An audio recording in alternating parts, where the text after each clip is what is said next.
আচ্ছা বিশাল, বলো, এক প্যাকেট সিগারেট আর এক প্যাকেট বিড়ি খাওয়ার মধ্যে ক্ষতি কোনটা বেশি হয়? আমার মনে হয় বিড়ি। আচ্ছা, 10টা বিড়ি মানে 10 পিস বিড়ি তামাক একটা সিগারেটের মধ্যে থাকে, তাহলে একটা সিগারেটে কেন ক্ষতি হয় বেশি?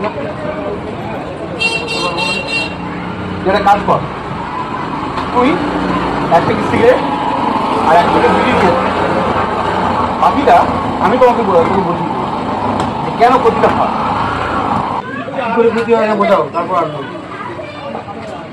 ব্যাপারটা হলো, এক প্যাকেট সিগারেট আর এক প্যাকেট বিড়ি খেতে খেতে তোকে বোঝাও।